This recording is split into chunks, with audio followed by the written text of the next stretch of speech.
Cinema শুরু হয় একটি ভয়ঙ্কর এবং ঝড়ো সমুদ্রের দৃশ্য দিয়ে। একটি পুরনো নৌকা বন্দরে এসে থামে। সেখানে আমাদের গল্পের প্রধান দুইটি চরিত্রের সাথে পরিচয় করানো হয়, রিমা ও অমিত। রিমা নৌকা থেকে নেমে বলে, এটা আমাদের শেষ যাত্রা অমিত। এই দ্বীপের গোপন রহস্য আমাদের জানা দরকার। অমিত কিছুটা চিন্তিত হয়ে বলে, তবে তুমি নিশ্চিত তো যে এটা নিরাপদ? এই দ্বীপে অনেক কিংবদন্তি রয়েছে। রিমা মুচকি হাসে এবং দ্বীপের দিকে অগ্রসর হয়। এরপর তারা সেই দ্বীপে গিয়ে পৌঁছা। রিমা ও অমিত জঙ্গল পার হয়ে একটি পুরনো মানচিত্র অনুসরণ করে। হঠাৎ অমিত বলে ওঠে, দেখো, এই মানচিত্রে কিছু অদ্ভুত চিহ্ন রয়েছে। এটা কি কিছু নির্দেশ করছে? তখন রিমা বলে, হয়তো আমাদের খুঁজে বের করতে হবে। এরপর তারা কিছুটা সামনে গিয়েই একটি প্রাচীন মন্দির দেখতে পায়। তারা এক রহস্যময় প্রাচীন মন্দিরে পৌঁছে। মন্দিরের ভিতরে একটি প্রাচীন বই ও একটি সোনালী বাক্স দেখা যায়। রিমা বই খোলার চেষ্টা করে এবং বলেই বইটি একটি প্রাচীন ভাষায় লেখা।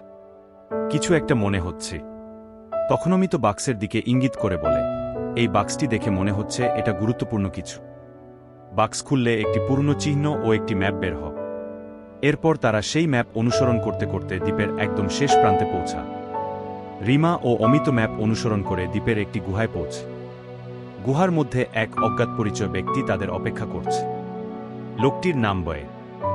রিমা ও অমিতকে দেখে বয়েড বলে, আমি জানতাম তোমরা আসবে। এই দ্বীপের রহস্য শুধু সাহসিকতার জন্য নয়, বিশ্বাসের জন্য। তুমি কি প্রস্তুত? তখন রিমা, আমরা যে যা খুঁজছি তা পেতে চাই। বয়েড গুহার একটি দেয়ালে একটি লুকানো দরজা খুলে দেয়। দরজা খুলতেই তারা হকচকিয়ে যায়। দরজা খোলার পর এক সোনার খনি বের হয়।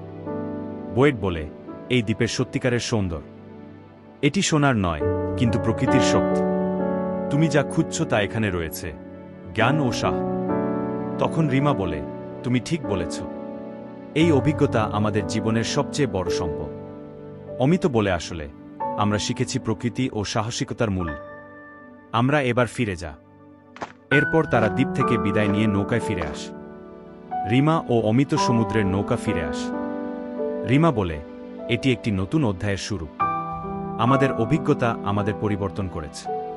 অমিত বলে, হ্যাঁ, এবং এটা আমাদের শেখায় যে প্রকৃতি ও সাহসী আসল ধন।